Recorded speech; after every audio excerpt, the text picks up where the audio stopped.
Support WrestleTalk! Be kind to each other in the comments. Is SmackDown actually good? Is it? Is it though? Let's find out, because we're going to talk about it today. Welcome to the WrestleTalk Podcast review of SmackDown. I am Chopper Pete. I'm joined by my intangible co-host, Tempest, the wrestler. And yeah, the LIW. Buy the merch. WrestleShop.com. Buy the merch. Buy the merch. Buy the t-shirt. So let's talk about this, right? Also, let's go. We can go through your Ultrachats later of WrestleTalk.com/support. Link is on the screen. Go get your Ultrachats in, because we will go through all of those later. So is SmackDown actually good? I feel like a very inflammatory question, right? And I understand that. I get it, because even on this show, both of us have been praising SmackDown heavily for quite a while. And I feel like even in recent months, going to the tail end of last year and going into this year, you've had some really good stuff on the show, even excluding the very obvious positive of Roman Reigns. That's been the one constant since like SummerSlam last year that's been really, really good, right? Even outside of that, you've had some other really good stuff. The rise of Bianca Belair. You had Big E as Intercontinental Champion. Even Sami Zayn's run before that was really good. Having like the rise of Big E in that sense as well. Having KO and his going for the Universal title and all that stuff. You've had good things about SmackDown and stuff that was at least intriguing to see where it was going. However, I feel like currently in the current product, since probably Mania, SmackDown's been spinning its wheels a lot. And the Roman Reigns stuff continues to be one of the best things going in wrestling. Hands down. Absolutely amazing stuff. And we've spoken about it so many times that his character and all the stories surrounding him since he's come back have been absolutely phenomenal. Outside of that, and I feel like this episode in particular, which is why I've titled it for this episode in particular really highlighted that anything outside of the Roman story right now is a bit pants. It's a bit rubbish. Because on this show, from start to end, pretty much every single story, outside of the Roman one, finished in exactly the same place as where it started. Nothing really happened on this show. And I will say, it's not as egregiously bad as Raw is. Raw, I think, is actively damaging and terrible and a complete waste of time, makes you want to hate yourself, right?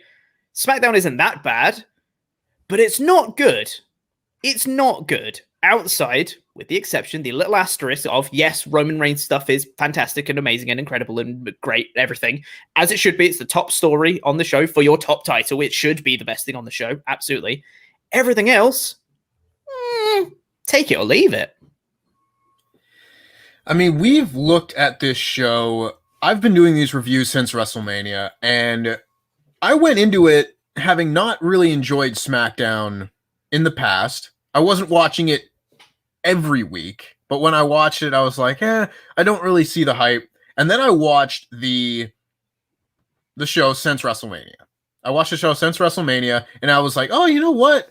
I really like that show. And then I really like that show. And I really like that show. Maybe I was too hard on SmackDown. I really like this show so far. And I'm still watching the same show. And this was the week where I was like, this is completely unacceptable. I've been watching the same show for 6 weeks. And I'm tired of it. Roman Reigns is arguably the greatest character in wrestling currently. He is just an all-around perfect performer at the moment, and he has the best storyline. He has the best matches in the company, the whole deal. Perfect presentation. You can you can listen to me talk about it more on my YouTube channel, Tempest the Wrestler, where I just put up a new video of how WWE fixed Roman Reigns, talk about how great he is. Everything else on this show drove me up the wall this week. Like, everything just drove me nuts. It's maddening, guys. This show sucked. The opening match I thought was really, really, really good, and I was off to a fantastic start to this show. I was like, oh, that was such a fun match. a match itself that advances the story. That's exactly what you want. Let's crack on. Let's see the rest of the show. It's going to be great. And then it just wasn't. And to me, there is a direct link between how much Roman Reigns is used on a show and how good the show is. Because you will go back and look at the shows that we gave like the lowest ratings to since WrestleMania, and the ones that we've given the lowest ratings to is like there's only one Roman Reigns segment, or it's a very short Roman Reigns segment. Roman Reigns isn't the focus of that show. All of the best shows are the ones that focus on Roman Reigns. And on this show, we got 2 backstage segments with Roman Reigns, and then the tag match furthering that storyline. That part of the show was excellent. 5 out of 5 wrestling. Everything else was like a 1 out of 5 on this show. And it's not because the wrestling necessarily was bad, although in some cases I thought it was. It's that I've seen it all before.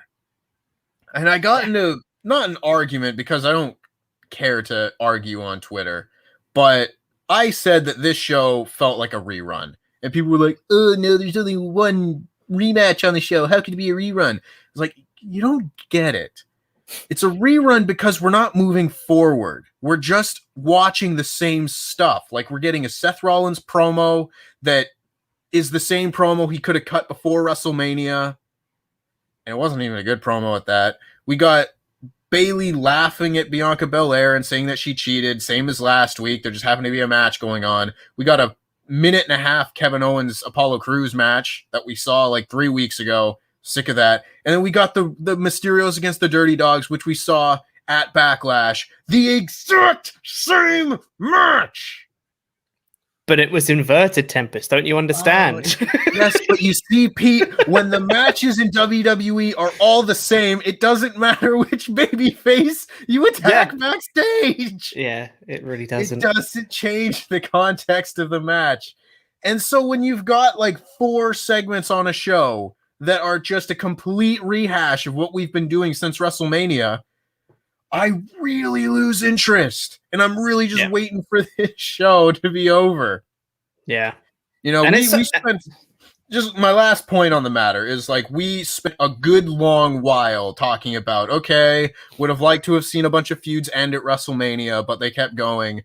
All right, fine. Backlash is the next pay-per-view. Then it'll be over, and that's that. Backlash was 2 weeks ago now, and they're still just going with the same feuds, and I'm very tired of it. I need something new. Yeah, that's exactly it. And I feel like it's such a shame because SmackDown has been good. Like I said, there's been bright spots outside of the Roman stuff in months gone by, but it's just so inconsistent with how good the other stuff is. Like Big E versus Sheamus, I think, was a really good little feud. Taking them when Biggie got assaulted in the parking lot stuff was really cool.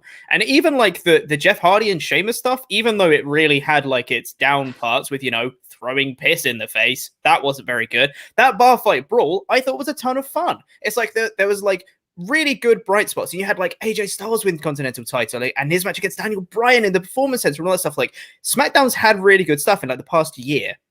But it's just so inconsistent with how good it is.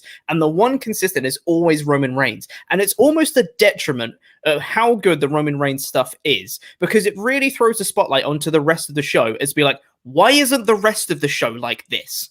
And I want to come across, because I know we're being quite negative about this, because SmackDown isn't a great show. Honestly, it's not, outside of the Roman stuff. But it's just because the Roman stuff is so good, it just makes the rest of the show look worse by comparison. And I feel like a lot of the people that are telling us we're wrong in the live chat right now, because I can see a lot of people saying like you're idiots, and that's totally fine. If that's the opinion you have, that's totally fine. I feel like people have been so conditioned by WWE to accept a mediocre show as something that's good. And that's exactly what SmackDown was this week. It was completely mediocre. And I feel like when people say that, they need to watch other stuff that's actually good. Like, watch other TV shows, other stuff that actually has really good storytelling and stuff that you enjoy and you want to watch the next episode every single week. And it builds characters and layers to every story and stuff like that. The Roman bit is really good storytelling. It just needs to be across everything. And that would make a fantastic WWE product. They have the talent, they have the people. It's just that it needs to kind of be separated out across all the other people that's not just Roman. And people have been so conditioned for so long to take the one little bit of positivity out of a show and just be like, well, that show was good then.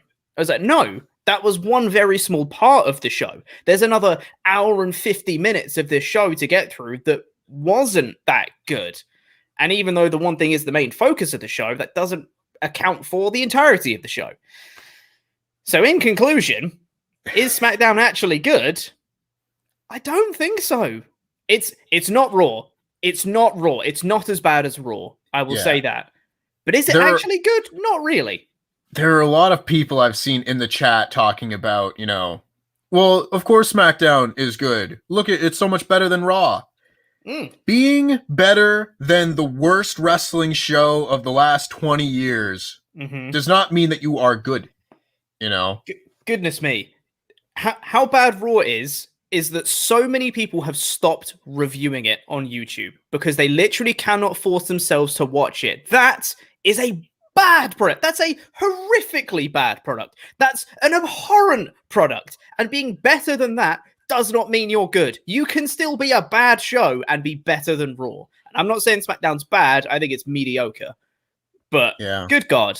Yeah. Like we haven't gotten quite to the depths of the worst Raw stuff, like when Mandy and Dana Brooke walked out because Nia Jax fell down. I haven't seen stuff like that. And I will say that is worse than SmackDown. But watching this show after the tag match felt like I was watching Raw. I was like, oh my God, I'm just watching the same show I've been watching for weeks. And I don't like the promo. I don't like the matches. They're dumb finishes. Like, this felt like an episode of Raw, an hour shorter on Friday. And blah. Shall we actually review it now? Yeah, let's get into your Ultrachats to see what people think about this subject, and then we'll talk about the show as is. Charles Berg comes in to say, SmackDown is okay. One great storyline doesn't change the fact WWE books shows with little to no care or reason. Also, I want to make something clear. While I treat you both like the dastardly villains you are, that's just the characters. You're good guys. What characters? What are you talking about? Yeah. I don't know what you're talking about. By the shirt. Yeah, by the shirt. Also, yeah, I totally agree. One great storyline doesn't change the fact they book the shows with little to no care or reason. That it's so frustrating that they put so much care and attention on the Roman storyline, because that just proves that they have the capability to do good stuff like this, and they just don't do it. Man, because I don't know, I'm not backstage. I don't know exactly how much of the praise needs to be given to like Paul Heyman. We know has been hands-on with this storyline and everything like that. We know that he's involved. I don't know how much he's involved. I don't know if he's literally the person writing the entire storyline or if he's just giving direction and that sort of thing.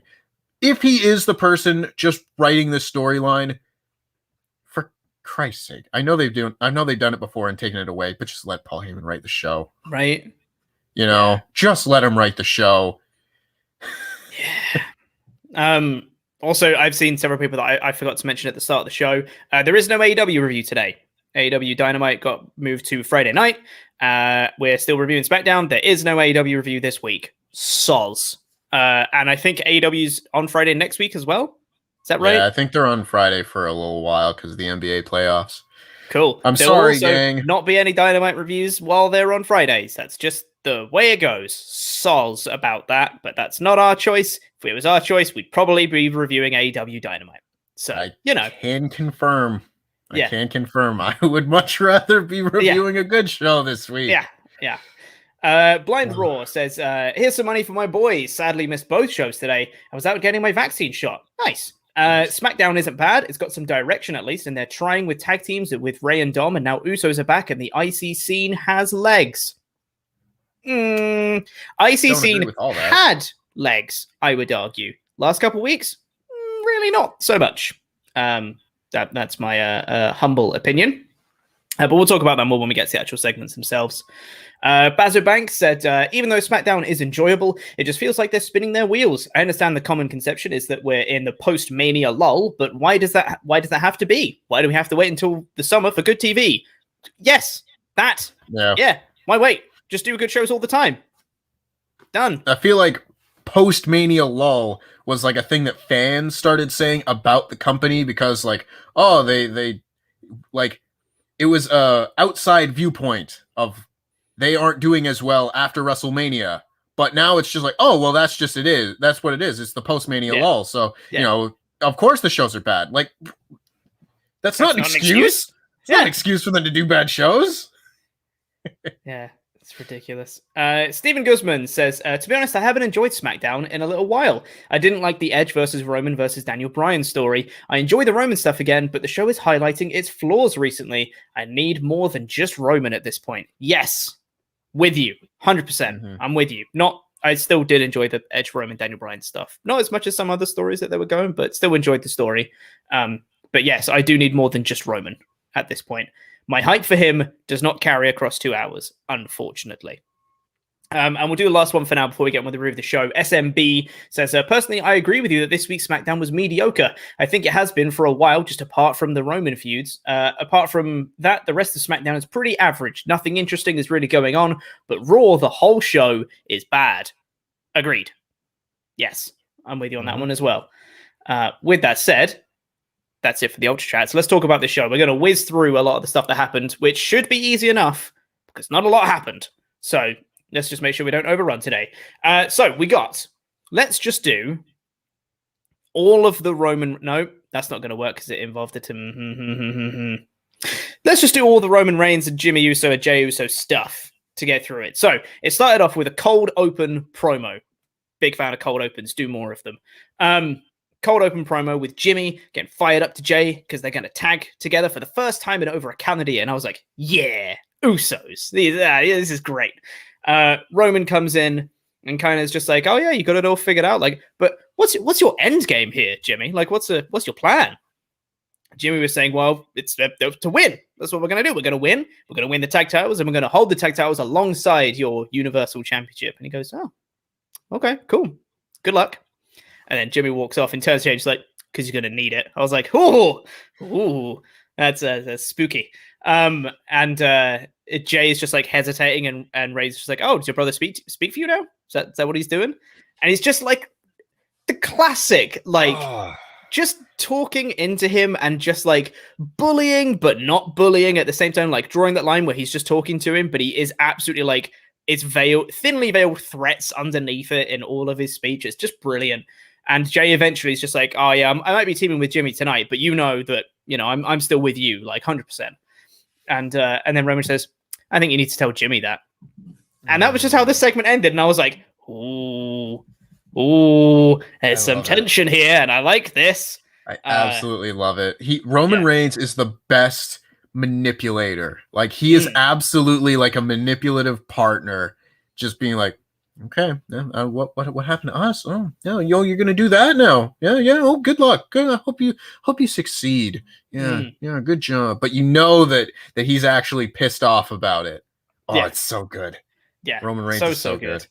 And this led straight into the Usos versus the Street Profits. First match back for the Usos in over a year. I kind of wanted this to just go straight into the match, but unfortunately we got a promo segment beforehand. Street Profits came out and cut a promo. I thought it was decent. They were just saying that they're going to win and they want the smoke and, standard Street Profits stuff. Thought it was decent. But then the Usos music hit and I genuinely got pumped up. Just seeing both of them come out together and both of them were quite like, doing their normal like pumped up entrance. Like they started kicking the red Solo cups that came out from the Street Profits entrance. And I was like, man, I have missed the Usos tagging together. Good God. Like that is, man. And I got like, yeah, let's go Usos. And they came out and they cut a promo. And I was like, God, I've missed the Usos doing promos together, just like bouncing off each other and like doing the one-liners to each other and stuff like that. And then the welcome to the Uso Penitentiary. I was like, these are my Usos. I've missed the Usos. This is really great. And I was very happy about it. But having said that, I would have much rather they just went straight into the match and didn't cut a promo segment at all. I just felt like it was a bit unnecessary. And when the Usos music hit, I thought it was like, oh, okay, so they're interrupting Street Profits straight into the match. And then the promo segment just carried on. And I was like, why are they still talking? Fight! You guys already had this match scheduled. Like, why are you still... do the match. You do the thing. That's just me, though. Maybe I'm just being picky, but, you know. I mean, I like the Usos promo a lot. You know, we don't have a wide, a plentiful gathering of good promos on this show most of the time. You know, we're usually limited to whatever Roman Reigns does and his crew of Paul Heyman, and maybe we'll get a random other one have a good promo, like if Daniel Bryan or Edge are on the show, but they haven't been in recent weeks. To see the Usos get to cut a good tag team promo again was like, it's been too long. I waited a year to see you guys back, and I don't know, I feel like, I don't want to get into like a whole long rant on the Usos or anything like that, but I feel like they've had like a very strange career trajectory, because they were just like, they were the jobber team for like 4 years when they showed up. Yeah. And then from like 2014 to 2017, they like just picked right up, and they were like pushed as, oh, well, they're one of the greatest tag teams of all time. And at the time I was like, are they though? They haven't really won any matches since 2010 when they debuted. But now that we've seen the second half of that decade, yeah, they're one of the best teams in WWE history. And now we're getting to see them back and doing their thing. And it was like, oh, there's nothing happened in tag division. We're finally getting like an actual proper tag team back, probably winning the title soon. Love to see them back. Yeah. So good. They're repackaged with the brand split and like changing up the theme song and everything. I was like, God, they're good. They're good, aren't they? It was so good to see them back again. And the match itself I thought was really fun. Really, really fun. The action was good. They're all very good wrestlers. I really enjoyed just the Usos tagging again together. But the thing that I really liked about this is when they first came out and when we got into the match and stuff, I was like, you can tell that these are different characters. It's not just, oh, well, the Usos are back and they're doing the tag team stuff again. Cool. As is. Same old. When they first came out, I was like, they feel like a different tag team. Like, they feel elevated in my mind. And they were already, like, one of my favorite tag teams in forever. But in terms of, like, the eyes of WWE, it was always the tag division, which is always, like, a step lower. But when they came out here, I was like, they've legitimately been elevated by Roman. I can honestly say that they have legitimately being associated with this whole story. Jay having those fantastic matches with Roman last year, Jimmy being involved with it in the Hell in a Cell and all that stuff. And the story since they've come back, they feel like an elevated tag team. They feel much more like stars, and their wrestling style complemented that, with Jay being so much more aggressive than we're used to when he's tagging with Jimmy. And Jimmy still kind of being a baby face when he wrestled, kind of, but then he had like classic like Uso tactics and stuff like that. And it was just like, it's just like a brilliant, like, just a perfect like mix of being like, this is so nostalgic to see the Usos back. And also, these are different Usos. Interesting. It was perfect little mix. Really enjoyed this match. Yeah, I mean, the match itself was really great. I thought it was by far the best thing on this week's show. But man, like, not only do they feel like bigger stars, they feel like individuals. Yes. Which, I mean, not to just throw shade at twin teams and everything, but it did not feel like this was going to be something that was a thing a year ago, 2 years ago. Like, if you told me that both Usos would have like their own fully developed characters that people would care about, I wouldn't have believed you. I would not have believed you. And now they're here, and they are probably among the more developed characters on the show. Jey Uso for sure is one of the more developed characters on this show. That's so refreshing and like so surprising to see this happen to a team of twins. Yeah, exactly. Paul Heyman's the man, man. It really is. Oof. Hey, man. Anyway, I really enjoyed the finish to this match as well. Again, just playing more into the story of Street Profits looked like they were going to get the win. There was a couple of really close near falls for both teams, and they hit the big kind of spine buster into the frog splash thing, but onto Jimmy as well. But as Ford went for the frog splash, Jay saved Jimmy and pulled him out of the way of the frog splash, meaning Ford crashed and burned, missed the frog splash entirely. Jay got taken out on the outside, but he'd already done the work because he'd saved Jimmy. Jimmy gets up, hits a super kick onto Ford, and gets the win. Amazing stuff. Jay having to save Jimmy in order to get the match. Now, you could say that's just normal tag team stuff. That's just tag teams being tag teams. No, of course it's not. That's Jay, main event Jey Uso, having to save his inferior brother for him to get the win. Oh, man. It's detail. Details. It's subtlety. Right? Because that is... There's no dissension between them right now. There's the overt stuff in the backstage promos that we'll talk about in a little bit of Jay being like, "Oh, I am dealing with my emotions," but there was no like Jay being upset with Jimmy at any point in this match. But you don't need to have him upset with Jimmy to infer that that's the way it's going to go, because Jay just saved Jimmy, and you know that he's going to be feeling that on the inside to be like, "I had to save him for that." Like, sure, they got the win, but it was Jay that had to do the instigating, and he's actually the win condition for this main event Jey Uso, and you know that's going to be brought up in a promo probably next week. That little detail is going to be important, and that is why the Roman Reigns story is so frigging good, because they actually pay attention to little details and they actually continue in their own continuity, and it matters, and that's why Everything it's a good story. Matters. Yeah. Also, I wanna point out, very good chat. Don't you mean triplets? Hey! Yes, I forgot about the third Uso. My apologies. Right along with the fourth face of Foley. Yeah. So that match was great. Really, really cool. And then later on, both the Usos are backstage going to Adam Pearce. And Jimmy is the one who's kind of doing all the talking and being like, "Hey, you saw that out there, right? And I'm looking to the future. Whoever's tag team champions at the end of tonight, we want them next week for the tag team titles." And I was like, okay, that's quick, but I'm on board. Yep. Great. Like, if you can save this tag division sooner the better, really. That's awesome. Great. And Adam Pearce is like, "Yeah, sure, let's do it. Let's give it a go." And Jimmy is like, "Yeah, let's go." Walks off. And then Jay's face, he's just like, "Oh, God." And like hangs his head and he's like, "God, like Roman's going to be so mad about this." Like, he doesn't say anything. It's all in facial expression. But you just know he's like, "Man, Roman's going to be so mad. I'm going to have to tell him. Oh, I don't want to deal with this." It's all just like, all like the conflicting emotions in him. Really good. Really, really good.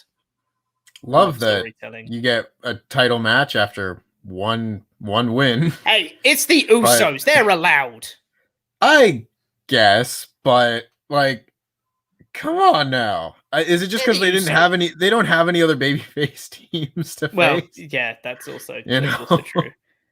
But yeah. I'll say, I can buy that the Usos come back, get a win, and they go, "Okay, you're the Usos. You can jump up the queue of like one." The Quele. Like, yeah, that.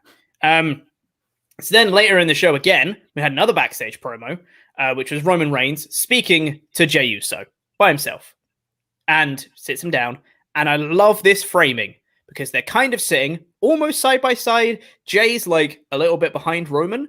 Roman's not even looking at Jay. He's just looking straight forward, talking kind of in the air in front of him. That's all he's talking to. He doesn't even give Jay his eye contact. And he said that, when Jay follows his plans, he's closing the show. As soon as he's back with his brother, he's been relegated to the opening match. And I was like, what a brilliant attention to detail. Like, love it. The opening match isn't necessarily bad, but it's not the main event though, is it? And he's main event Jey Uso. Why is he not in the main event? Yes, more of this. Love it. Details. How often is this sort of thing ever brought up in WWE? Right? Positioning on the card. Yeah. That is not a plot point in any storyline they do ever. But here it is, because it's an attention to detail. And I love that. Yes. I love it. More of this, please. Absolutely, yeah. Roman then goes on in a brilliant little callback to his and Jey Uso's feud last year and says, "I don't want you to go back to a place where someone looks at you and asks, which one are you?" And I was like, yes, Roman, you're such a dick. And I love you. Such a manipulator, using Jay's words against him to be like, "You don't want to go back to that place. Like, you know how bad it was. You mentioned it to me all that time ago. You don't want to go back there." Yes, love it. And you can see that Jay kind of already has a front to Roman. Like, he's not saying anything, but you can see he's still kind of, his heart wants to go and be with Jimmy, but his brain is being like, I got to stick with Roman here. And you can see like he had a bit of a front. But as soon as Roman says that, his guard kind of drops and he's like, yeah, damn, I don't want to go back there. And he says out loud, he's like, I never thought about it like that. I've not been thinking about about it like that at all. And Roman just goes, yeah, you should tell Jimmy that because he's not thinking like that either. And I'm like, Roman, you're such a dick. So good. Like you said, you're such a perfect manipulator. Just pluck it at the strings a little bit. Just, hey, have you thought about this thing? So good. I forget where I saw this. But how do you get someone to do what you want them to do? Make them think it's their idea, right? You got to plant the seeds in Jay's head to be like, hey, this is what you said. This is what you said. You know, you don't want to go back to being the old Jey Uso. And he's like, oh wow, yeah, you're right. It's because that was his idea. Those were his words. Oh, it's perfect stuff. Perfect stuff. There's one lesson to be taken out of Inception. It's that. Another absolutely wonderful promo. And at the very end of the night, we'll talk about the actual match itself later. But we had the Mysterios versus the Dirty Dawgs. The Mysterios won, shock horror. And they retained the tag titles. And then at the very end of the show, the Usos come out. They stare down the Mysterios as the Mysterios hold up the tag titles because we're getting that match next week. Roman's watching on from backstage, and he's a very angry man. He has the whole lip twitching thing going on. He's not happy about it. So we'll see what happens next week. Really, really excited to see what happens next week because either I think Roman's going to do something horrible to Jimmy Uso or Jay is going to turn on Jimmy. And I don't want to see that because I want my Usos back. But I also really want to see that at the same time. So as we wrap up with the whole Roman Reigns stuff, I put out a tweet earlier this week saying that I had an idea for Roman Reigns' SummerSlam opponent and storyline, and I was really kind of sold on it. And I don't think it's going to happen because there have been other reports of possible main event plans for the show. But and you could still do it before then. There's still time. It doesn't have to be SummerSlam. But how fun would it be to have the main event program be Roman Reigns versus Rey Mysterio for the Universal title, while also roping in Rey and Dominic against the Usos for the tag titles, with Rey kind of saying like, this isn't how you lead a family, man. You got to have your family beside you. You got to be equals. You got to, because he's got his son there, obviously, and have him be the babyface voice of reason. I think that would be a really fun thing. And we're headed towards Usos and Mysterios. And I don't know that we're going to get the Universal title match because Roman doesn't have like a challenger right now. The Cesaro thing's done. I'd really like it to be Rey Mysterio. That match would be so good. It would. That would be a lot of fun. I get the feeling that it's either going to be Jimmy versus Roman at Hell in a Cell, or Roman won't have a match. And it will be the Usos versus someone, or Jay versus Jimmy, or something like that. And Roman would be involved in something, but he wouldn't have a match himself. That would be my opinion. Need more Roman, not less. I agree. Because I totally agree. I think Roman versus Jimmy is like, that's the main event I would book for Hell in a Cell. Yeah. And that's not the end of the story. That's just a chapter of it. That's a major moment in the story. And then we continue on. I just want the parallels. I want them to do the same Hell in a Cell match that he did with Jay, but just flip it and just have it be Jimmy. And he's choking out Jay to prove a point to Jimmy. And Jimmy has to succumb and acknowledge him. And I don't care if it's repetitive. I would watch it again because it's great. Yeah. There you go. And that's the thing, though. That's the thing. When you have a storyline like this with this much detail and can like just evolving plot, if they were to do the same finish, that finish would have a completely different context than when it happened last year, because the characters involved are now at different places. And if having him choke out Jay instead of Jimmy and have Jimmy quit on behalf of his brother is like so completely different than what happened last year, even though the optics of everything would look like, oh, it's the same finish. No, where we're at in the story makes everything different. And that's the kind of thing you get to do when you have so much nuance and subtlety and attention to detail in a storyline. Exactly. This is what we want out of SmackDown, guys. Yeah, it's the consequences that would be different. And that's what matters. It's because actions in this storyline actually have consequences, unlike a lot of other stories in WWE. But hey ho. Elsewhere on the show. There you go. Yeah, there it is. It's fine. Whoosh. We just explained why, but it's fine. Yep. We then had after the opening match of Usos and Street Profits, we had the Dirty Dawgs backstage, and they said we're going to be tag champs again, and that was the promo. After that, we got Natalya and Tamina versus the Riott Squad. Natalya and Tamina got a full entrance. The match started in the ad break, so Riott Squad got nothing. Nice way to build up your women's tag division. I found this match very confusing because they started and it only went like 3 minutes total or whatever. After about a minute of watching, I just glanced up and I was like, Tamina's not on the apron. Why is Tamina not on the apron? And then almost like they heard me, Michael Cole just goes, oh, Tamina not on the apron here because she was beat up at ringside before the match started. Like, what? That's... Huh? Like, it baffles my mind. It baffles my mind that this company that does this storyline we've just been praising for being so nuanced and detailed and having so much amazing storytelling in it doesn't know how to tell stories. Like, the most basic facet of storytelling is show, don't tell. Like, show the thing happening, even if it's a replay, right? Even if it's a replay after the fact, at least you've shown it so you have some context, right? And the other side of it is Chekhov's gun. Make stuff there for a reason. Tamina not being on the apron did not factor into anything in this match at all. So why even have it in the first place? Continue. Yeah, I had a number of people, and it wasn't just this show. It was kind of like just the shows this week, where people kind of became a little more self-aware and were like, why do they have wrestling during the ad breaks? What other form of entertainment is that what would happen? Oh, the Oscars, here's all the people sitting here. Go to commercial while they give the award. Sports. Oh, the teams have come down the tunnel. Oh, that's so cool. Look, we just sang the national anthem. Ready for kickoff? Commercial. Yeah. Stop doing this. I hate it. Oh, and especially when you have the crux of the match take place during the commercial. They do it a lot where like the heels will get the heat during the commercial, which really kills the point of a match. But if it's the opening of a match, when you have an angle to take someone out of the match and you don't even show it, what are you doing? Yeah. Also, I thought this match kind of sucked anyway. Yeah, it did. Yeah, there were a lot of moments here where everyone like waited for their tag partner to do their moves. It's like it didn't flow.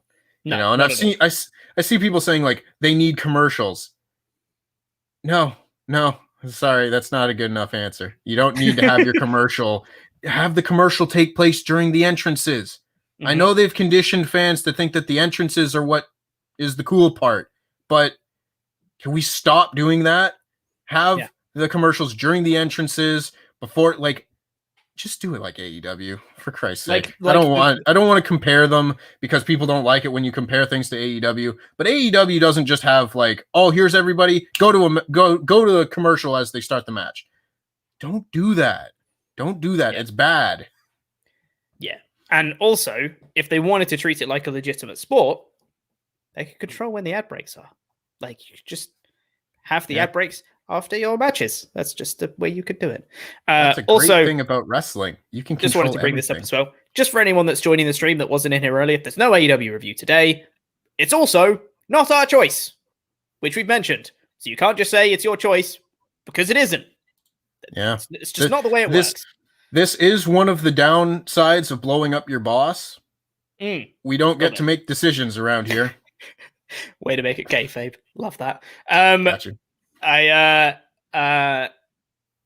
think I might be wrong here, completely off base. I doubt this would matter in the grand scheme of things, but it seems to me that they're trying to tell the story that Tamina is the carry out of the two teams, out of her and Natalya, because she was the one who was kind of dominant. She wasn't factored in the first part of it because, you know, she wasn't on the apron and Natalya got beaten up. But then she came in, she kind of ran wild. Natalya got beaten up on the outside, and Tamina went, okay, and then just won anyway. It was so and weird. then just won, right? So I feel like if that's the story they're trying to tell, that Tamina's the better one out of the two, and she's the carry and all that stuff, sure, don't know where that's going, but, you know, maybe that's something, or maybe I'm just giving them too credit, and I'm trying to find a story where there isn't one. Maybe that's just me. Yeah. Anyway. I'm just happy that this didn't involve Shayna and Nia Jax. Oh, thank God. That's that's the one positive out of this segment that I saw. Yeah. Yeah. Because when they came back wretched. from the commercial and Tamina was beaten up on the outside, I was like, oh, Shayna and Nia attacked her. It's like 100% that's what happened. And then that's not what happened. So yeah, totally. After that, we got the Adam Pearce backstage promo. Then we had Bianca Belair versus Carmella, which was a match. It was fine. Michael Cole was not having a good night on commentary for this match. Goodness me, made an awful lot of errors on various parts of the show as a whole, but especially here. Also, stop doing the merry-go-round. It's the worst move ever. Stop it. I hate it so much. It's the worst. Goodness me. yeah. And at one point, Bianca Belair hits the KOD on Carmella, and Michael Cole goes, "Ooh, Carmella faceplant." Come on, Cole. There's one thing a commentator's got to do. It's got to call out the finisher. Come on. He called Bianca Belair like Belanca or something like that at some point. He sure did. I was like, oh, dude. Yeah. And Bayley was on commentary. She did a ding-dong hello and joined the commentary. She was good on commentary. She always is. And then, Bianca won with a KOD. The two stared each other down. Bayley laughed at her. No progression. It's just stagnant. It's just the same as it was before. See, this is a segment I wouldn't have a problem with if there were other segments to make up for it on the show. You know what I mean? Like, because it was like, okay, Bianca versus Carmella, that's a new-ish match. We've got Bayley on commentary. That's like a different thing that they've done. That's fine. Like, we didn't get anywhere by the end of this segment, but this was like a perfect maintenance segment, just kind of further things along for a week. But you can't have 5 maintenance segments on one show. You need to advance other storylines, is the point. Absolutely, yeah. After that, we got the Mysterios backstage, who said they're going to retain. And then after that, we got Seth Rollins coming out in a frankly ridiculous suit. And I know that's his thing now, but, whatever.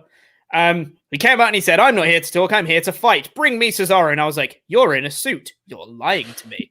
Turns out he was lying to us. And I quite like the heel thing being like, "I'm here to fight. Bring me Cesaro." And he was like, "Oh, no, wait. I stretched him out last week." I was like, okay, that's funny. However, then he threw to a recap of last week, which is less good.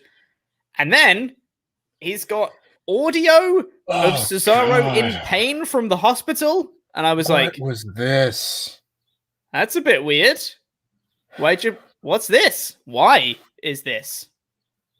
Didn't really add anything. Was just a bit weird, I thought. It was also his birthday for some reason.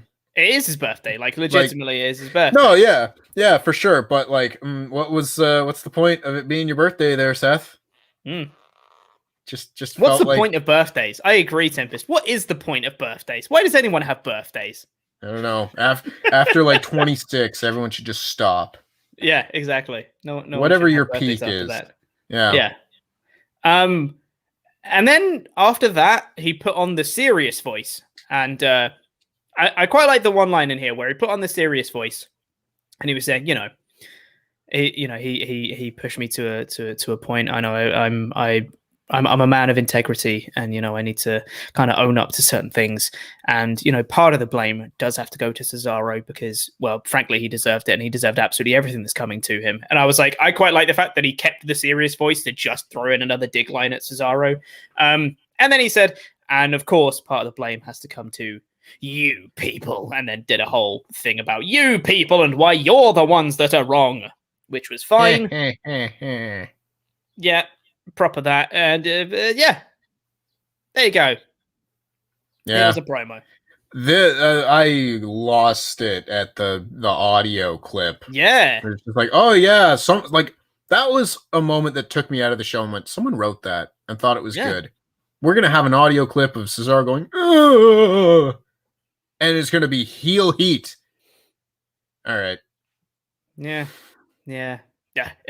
That literally just reminds me of the Moxley Talk is Jericho interview when Moxley's saying about Vince, about the surgeon guy, and he's like, it's gonna get you a ton of heat. And it's like, I can just imagine Vince. Heat, I can imagine Vince saying exactly that about this segment as well. Hey ho. I also noticed here, you would have thought by now, bearing in mind that the Thunderdome's on the way out, you would have thought by now that they'd have figured out how to get the Thunderdome noises to not drown out the promo. Because it really wound me up at the end of this segment. I was like, what does that say at the end there? Yeah. Oh, God. It really annoyed me. You only got so many more weeks to figure it out. I know, yeah. And then we go back to actual crowds. Hey-ho. Then after that, okay, Kevin Owens versus Apollo Crews, right? I'm paraphrasing. This isn't what the exact wording that they used. But at the very start of the match, Kevin Owens is in the ring, saying he's got a shot against Apollo Crews next. In order for Owens to have another chance at the title, he needs to knock off the champ. Why? When has that ever been a thing? That you need to beat the champion in order to get a shot for their title? No! You should beat all the other people to become the number one contender. Why? No, that's wrong. That's literally actively wrong of how wrestling works, WWE. Angered me. That one. It's a rule this week. It's a rule. Yeah. It's always been a rule. Wink.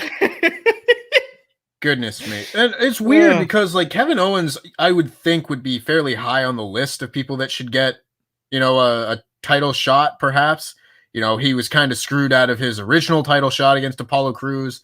And then he wasn't pinned, I don't think. No, he wasn't pinned in the four-way match. And so it's like, okay, of the people in the IC title scene, he would be near the top.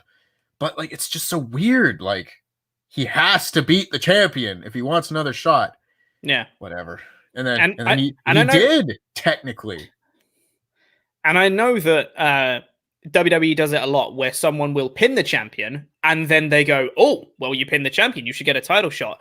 But it's the insinuation that in order to get a title shot, he has to pin it. Like, the only way for him to get a title shot is to pin the champion. It's like, that's not a thing. That's never been a thing. No, that's not how it works.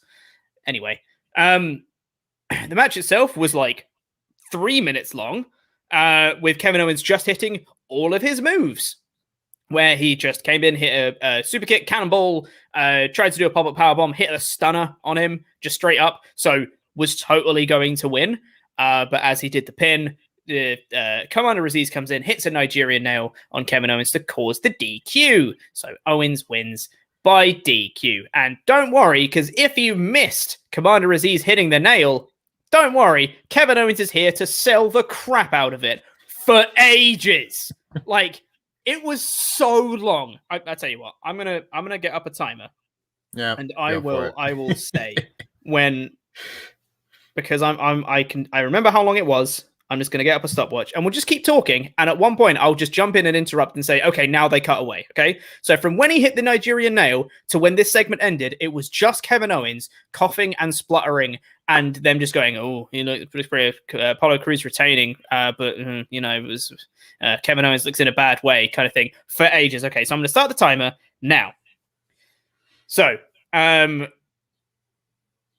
that segment, we had the Roman Reigns backstage one that we mentioned before with Jey Uso. We then had Shinsuke Nakamura with Boogs versus Chad Gable, which was more Boogs playing Shinsuke down to the ring. I assumed it was going to be against Corbin, honestly. Yeah, me too. Genuinely, Shinsuke came out and I was like, so he's facing Corbin, right? But it was Chad Gable, so that's a nice change of pace. Nice to see Chad Gable, I guess. I mentioned in the edited review early today, I was like, wow, they wouldn't it be weird in an alternate timeline if you had WWE champion Shinsuke Nakamura against like plucky underdog Chad Gable? Oh, what? Don't say that, Pete. Come on, man. You'll make me sad. Oh well, alternate. I would like to have seen that. Yeah. Yeah. Oh. Yeah, and then the match itself, it doesn't go too long either. It's again another like 5-minute match. Shinsuke gets most of the offense, just kind of keeps going through, and Corbin at one point comes out to take his crown back, which, you know, he should. It's his crown. Yeah. And Shinsuke gets the win, hits the Kinshasa on Gable, gets the pin and wins. Corbin goes up the ramp holding the crown, and Shinsuke's like, "Oh, where's my crown?" It's like, "It's not yours, mate. It's definitely Corbin's crown." And then Rick Boogs, and time on that, by the way.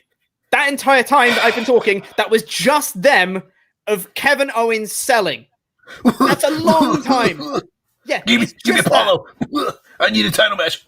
Get Commander Aziz away from me. That was later on. But it was just that. It's just him coughing the entire time that I was doing that. That's ridiculous. Just want to throw that out there. Anyway. Can I talk about this stupid Shinsuke Nakamura thing for a second? Yeah, I wasn't done, but yes, you go ahead. Oh, yeah. Like, my very short point, basically, is remember when I went on a rant a few weeks ago about babyfaces acting like babyfaces and stuff like that? Yes. I get that no one likes Baron Corbin, and so it's easier to just do stuff to him because no one likes him and people aren't going to mistake him for being the babyface and whatnot. But why are the babyfaces double teaming him and stealing his property? Yeah, dude, that's not a babyface thing to do. I said it in my edited review before. It's like, why do I feel bad for Corbin? Like, the person I should not be feeling bad for. I just feel bad. He just wants his stuff back. It's his. Like, you're just stealing his stuff. Rick Boogs clocks him in the back of the head. He drops the crown. Shinsuke picks it up and puts it back on again, and off he goes. It's like, that's his crown. That's his. Like, it's a funny thing for 1 week. If, like, he steals it and does some funny things with it, and then, you know, he gets it back or whatever, sure, fine. Whatever, that's all right. Why is it with babyfaces stealing stuff? Because Ricochet's doing the same thing on Raw with Sheamus' hat and coat. Why? It's the same story, except one's a hat and one's a crown. Oh, it's the exact same story, except Shinsuke Nakamura at least got to win this match. Yeah, you know, wild. Corbin just wants his stuff back. It's not hard. He just wants his crown. He literally doesn't even care about, you know, he's not even doing heelish things. He just wants his crown back. He came out, didn't interfere in the match, just came out to ringside where the commentary was, didn't even make a big deal. Entrance music didn't play, you know, nothing to distract Shinsuke or anything like that. Just came out from the back at the end where the commentary table is, came out, grabbed his crown, was like, "This is my crown," and then went to walk off. That is the babyfacest of babyface things to do. Not distracting and not detracting away from the match that's going on and just wanting his stuff back. Who steals a crown? Honestly. Who steals a crown? Then we cut backstage where Kevin Owens is still selling from the Nigerian nail. He's still going with the coughing and the spluttering. And he says to Adam Pearce that he wants another title match, but with Commander Aziz nowhere near him. And Adam Pearce says, "Yeah, sure, you can have your title match next week. Commander Aziz banned from ringside." Cool. We're more likely to get a better match this way, so. Yeah, hope so. Goodness me. I love the fact that he still couldn't breathe after it had been like 15 minutes at this point since he actually got hit with the Nigerian nail. And I just like the thought that someone literally, a thumb to the throat could stop you breathing for 15 minutes and just cough and splutter the entire time. I think that's hilarious. Anyway, then we got the main event, which was the Mysterios versus the Dirty Dawgs for the SmackDown Tag Team Championships. In an inverse of what happened at WrestleTalk Mania Lash, Rey Mysterio was attacked backstage before the match, not Dominic. So wouldn't you know it? Out loud when I saw Rey Mysterio attack backstage. I was like, no, they're doing it again. Yeah. And it's like, there could be a different story here if they wanted to tell the story of Dominic here, but they didn't. They told the same story. And Dominic came up by himself, shock horror. They played it up for ages like they were going to forfeit. I'm like, no, obviously, we've seen this. We know what's going to happen. Like, why are you playing it up like they're going to forfeit? Dominic comes down by himself. Difference is, though, Dominic actually does pretty good. You know, he nearly hits a 619 a couple times. He's almost just won by himself. And then Rey Mysterio comes out, and him coming out causes a distraction. So then Dominic rolls up, rude, and that was the match.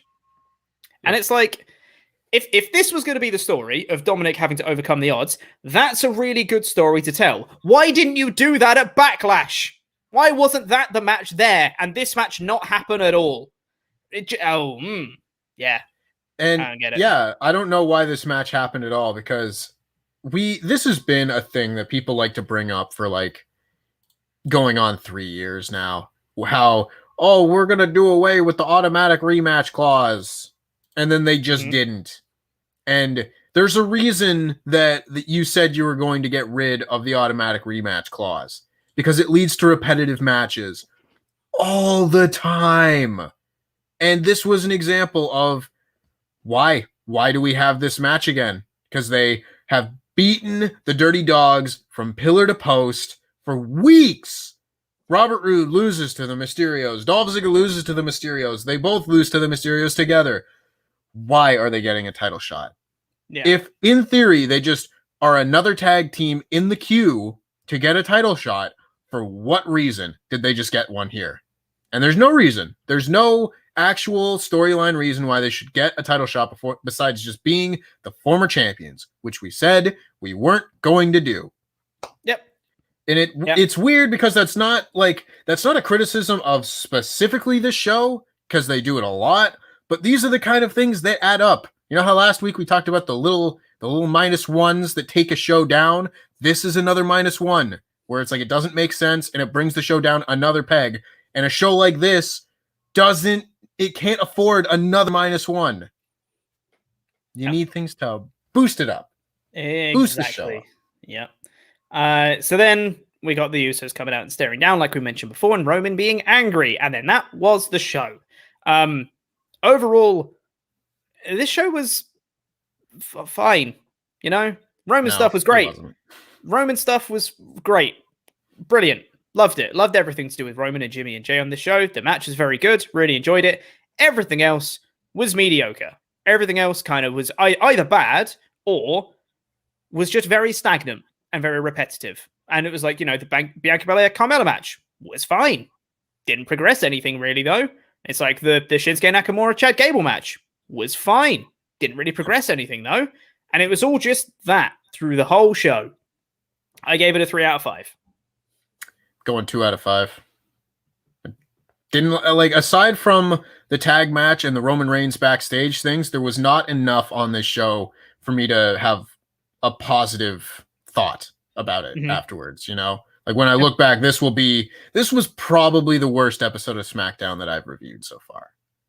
That you've reviewed so far? Probably. Yeah. I don't think there's been a worse SmackDown since WrestleMania. And so I'll go 2 out of 5 just because of that tag match. If the tag match wasn't on the show, and if that was just a longer Shayna Nia segment or something like that, this would have been a 1 out of show with a bullet. Yeah. Looking at our community tab, 53% of you voting for 3 out of 5 on this show. 27% going 1 higher with a 4 out of 5. With 8% going 5 out of 5. 6% doing a 1 out of 5.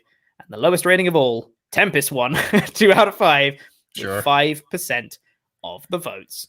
I'm glad that 27% is able to enjoy this show so much. Because I could not.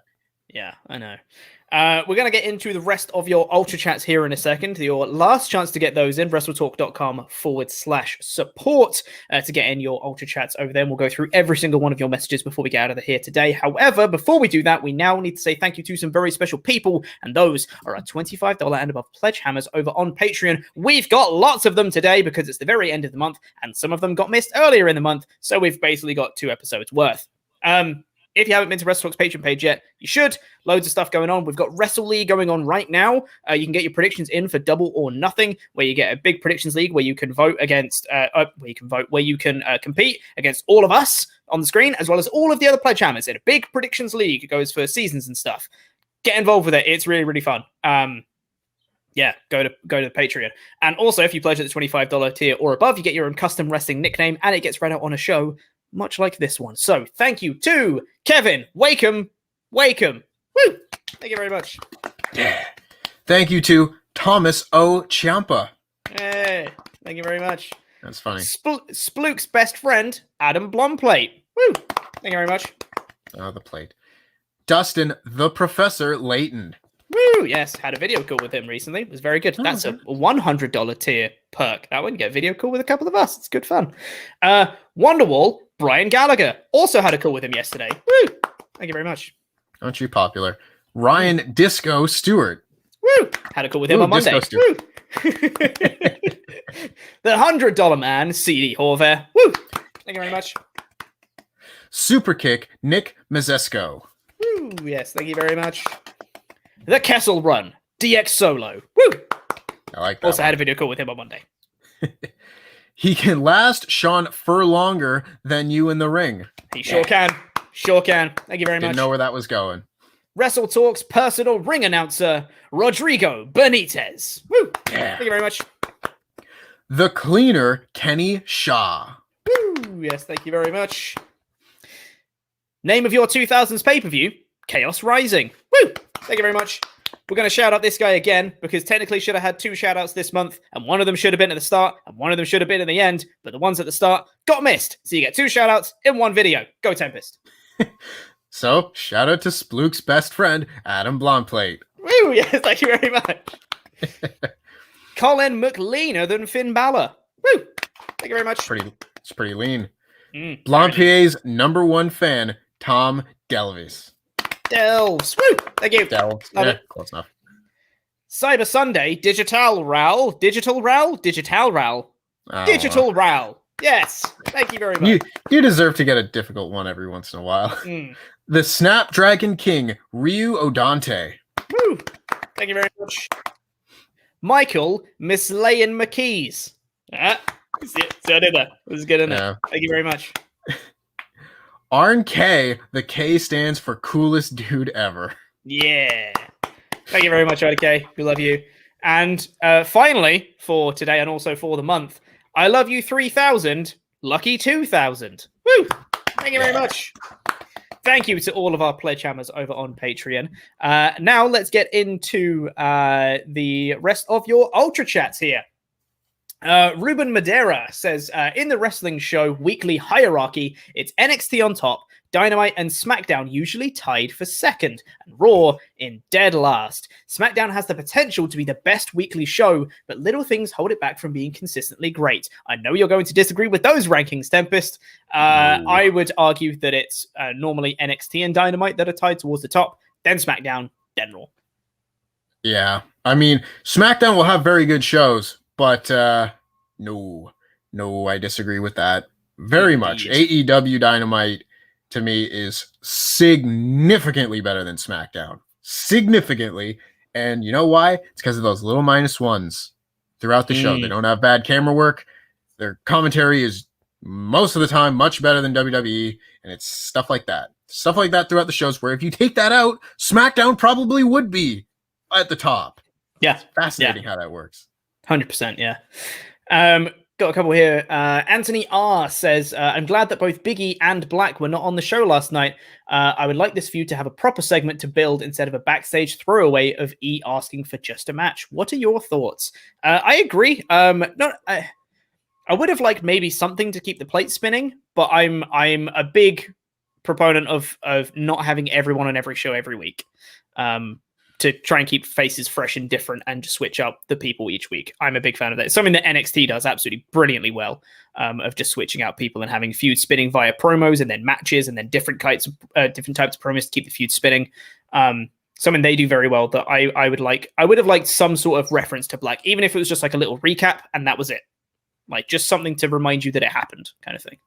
I would have liked to have had him on the show in some form or facet, just because, like we've said, we want everything to stay fresh, and he is a fresh face. So I feel like you could have had him on the show 2 weeks in a row and take out something else on the show that was just a rerun. You know what I mean? Like, there was enough on this show that if you took out one of those segments, whatever. Like, did we need the Kevin Owens Apollo Crews 2-minute match here? Like, have that be an Aleister Black promo segment, then Big E tries to come out, Aleister Black maybe hits him with a black man. I don't know. I'm just booking on the fly here. But like do something there because I'm more interested in those two characters and it's more fresh than whatever's going on with the rest of the IC title picture.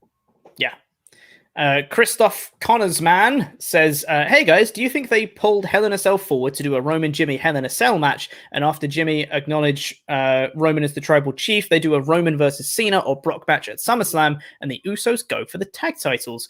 I don't think they necessarily brought Hell in a Cell forward specifically for Roman Jimmy. I think it was more because they wanted Money in the Bank to be the first one with live fans, and they pushed that to July.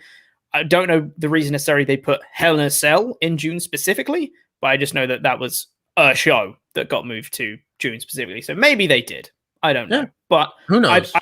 I'd like to see Roman Cena personally at SummerSlam. I think that'd be really, really cool. As do I. I don't know that this show was moved up because of anything going on in storyline, but I'd like to think that it was. You know, I would like to think that they have enough foresight to be like, okay, we want to do this particular match in Hell in a Cell, so let's move the Hell in a Cell pay-per-view to this time of year so that it works. That, to me, I'd rather they still get rid of like the Hell in a Cell pay-per-view, but if they want to do the Hell in a Cell match here and they move up the show to coincide with the storyline, that's at least closer to what we've been saying for years about like do the Hell in a Cell match when it matters, as opposed to just like, this is the Hell in a Cell match because it's October. You know what I mean? Like, it's still not perfect. It's not all the way there, but it's about 50% of the way there. And that's closer to what I'm looking for. So I got my fingers crossed that that's what they were, what they were trying to do. Agreed. Do you want to take these last chats? Yeah, for sure. Davos Shaw comes in saying he's big fan of Bailey calling Michael Cole an idiot. Me too. Also, I think the general commentary standards in every wrestling show have fallen over the past couple of years. Who would you pick on Raw instead of the Adnan Virk fellow? I don't know why calling him a fellow threw me off. Well, we already know who's going to be his replacement. It's going to be Jimmy Smith. It's Jimmy Smith. If I could have anyone in wrestling, like put Kevin Kelly on every show. Kevin Kelly's great. Kevin Kelly's very good. Yeah, give me that. Genuinely. The thing is, it doesn't really matter who you put in the spot because they're Vince. It's just Vince talking, but via a different mouthpiece. I really like Tom Phillips. Genuinely. I think he's a really good commentator, but he's just been saddled with being the play-by-play guy, which means he's got to do all the buzzwords and all the normal things that Michael Cole always does that we give him a lot of flack for. Obviously now not with the company anymore. Very sad. Yeah. But I think he would have been very good if he had the reins taken off him. Personally. Kevin Cruz says, hey guys, first time Ultrachats. So Pete, what kind of D&D character do you like to use more? Melee, attacker, or magic user, or something else? And for Tempest, what kind of wrestling moves do you like to perform? Grounded stuff or high flying stuff or other? I like all of them. I'd like to play basically anything. I enjoy discovering all sorts of stuff when I play D&D and just being all sorts of different characters and just exploring those facets. So yeah, I like any, really. Yeah, right on. As far as like wrestling goes, I enjoy doing a little bit of everything. I do like doing a bit more grounded mat wrestling sort of thing. You know, like it feels good to learn that because actually being technical and like figuring out this is the way that the arm moves and you can go in and out of holds this way. It's really cool as opposed to just doing like a here's a big dive move, which is still also fun, but it's a different kind of fun. And Joshua Shepard says, Chopper, you have talked about going back to the gym. As the fitness fanatic of LAW, I was curious what your guys' favorite workouts are. Also, are you guys excited about Josh Alexander versus TJP in an Ironman match from this week? LIW for life. What's my favorite workout? I don't really enjoy working out. I like the results of working out. I don't really enjoy working out in particular, so I don't really have a favorite workout. My favorite kind of workout is one where I don't realize I'm working out. Exactly. Yeah. There you go. My favorite workout is just doing wrestling class, you know? Yeah. Because it's like, it is a workout and you're getting your exercise in, but you're not like, okay, I've got 3 more sets of this, and then I got to do a set of that, 10 more reps, whatever. That can get kind of like tedious if your head isn't in the right mind space for it. But if you just go and do wrestling, you get your cardio and you're lifting guys up, so you're getting a lot of your workout in. There's good stuff there. As far as the Josh Alexander match, I've heard very good things about it. I will do my best to find time to watch Impact. A lot of the time, that's very difficult. Yes, I'm sure it'll be a great match. I struggle to get invested in anything to do with TJP. Me personally. Too. That's Me just too. Me. Dickhead. Anyway, had to throw it in, didn't you?